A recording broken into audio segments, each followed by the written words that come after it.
Dear world leaders, dear WHO representatives, and dear Pfizer board, we appreciate your attendance today to hear about our research on how the vaccine was distributed during the COVID-19 pandemic has affected us.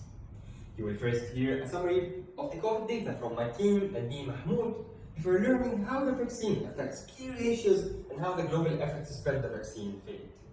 And finally, we will share our advice on how to effectively distribute the vaccines during the upcoming pandemic at the conclusion of this presentation.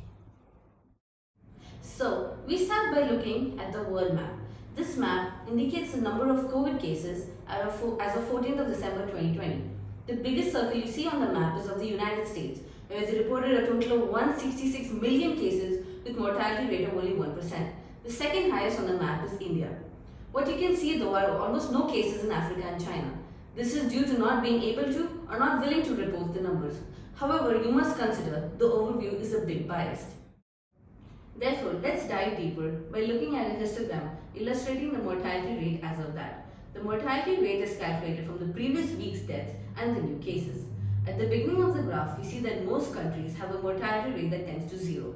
Almost all WHO regions are evenly represented, even in relation to increasing mortality rates, indicating that the entire world population was affected.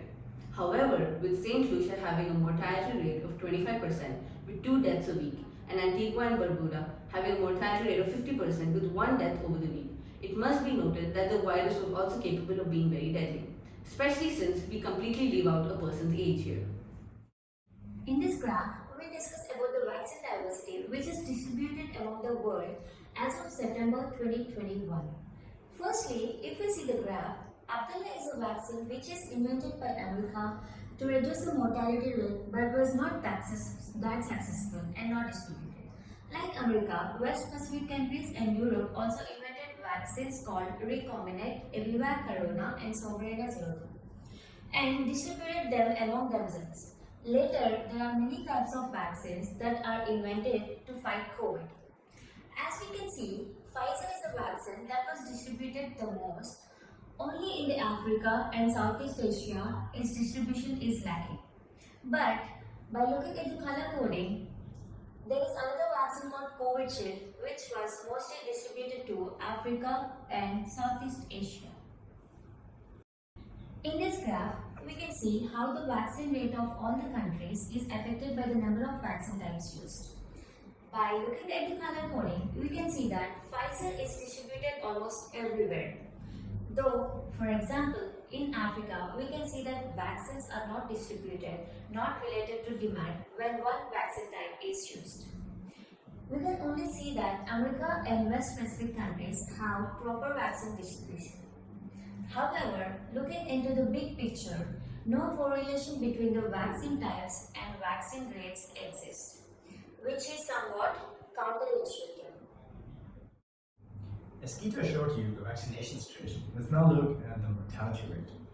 Unfortunately, a frightening picture emerges having the mortality rate state before vaccination in mind. While the mortality rate was more like 0% at the end of 2020, it is now moving further away from 0% to 5%. On a positive note, however, the outliers have significantly decreased, and at least as of September 2021, Liberia's mortality rate, example given, while still very high at 20%, is nearly 30% lower than the highest rate in the previous year.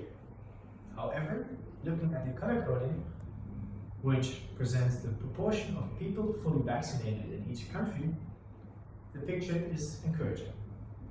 The greener the values, the higher the vaccination in the country and the lower the mortality rate. Lithuania, example given, 57% fully vaccinated. France, 66%. And Singapore, 75% were fully vaccinated, with only 10 deaths over a period of 1 week.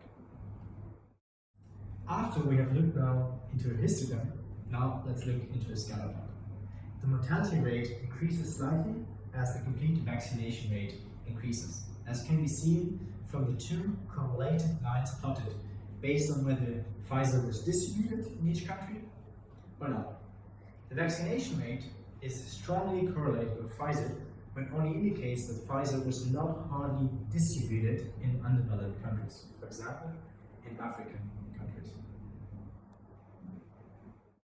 Finally, we looked at the reduction in mortality rate before the start of vaccination up to the deadline of September 2021. Thus, we related the reduction in mortality over the period of vaccine distribution to the vaccination coverage achieved. Countries can be divided into three categories. Successful vaccination execution is defined by having a more than 50% vaccination rate share and no mortality rate increase. Mortality reduction by pure luck, and then we have failure. In other words, these are the countries where the mortality rate has increased over the period considered.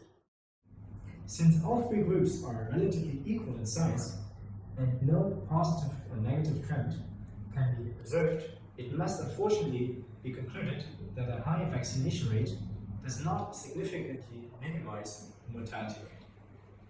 From other sources, it can only be stated that the hospital rate, i.e. the rate of severe COVID-19 cases, can be reduced by vaccination, but not the mortality rate.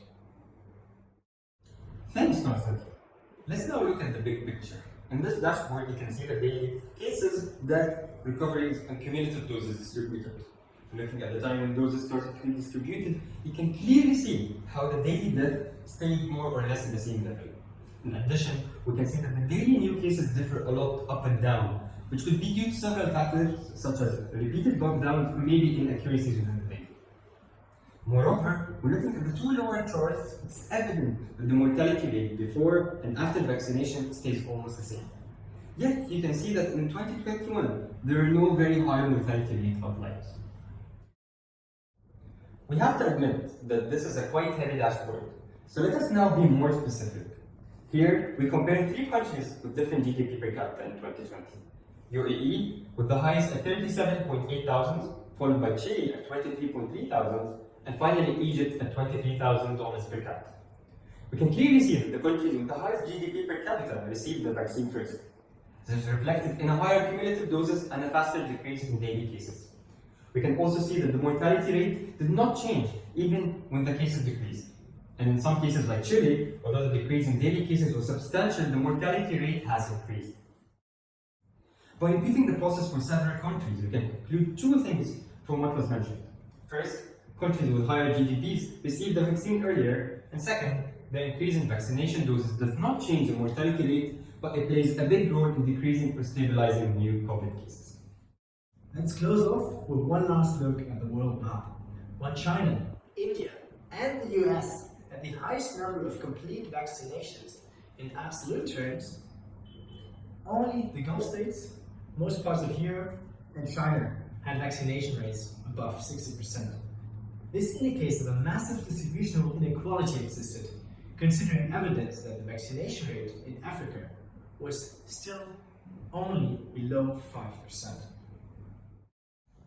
As we can see from all the previous data, the vaccination did not affect the mortality rate, but it had a significant impact on the number of cases in countries with early vaccinations. So, instead of death rates, the media should report on the effectiveness of the vaccines in reducing severe COVID-19 runs, which minimizes fatality rates and actually makes a difference. Covax, an initiative to regulate vaccine distribution, was created to prevent bilateral deals between countries and pharmaceutical companies, where countries, especially the rich ones, would give Covax the money and they would make deals with several companies at once to minimize the risk.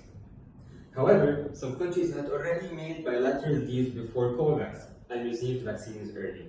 For example, in April 2021, Covax was only able to purchase half its goal of 2 billion doses, while high-income countries that represent 16% of the world population purchased 4 times as many doses.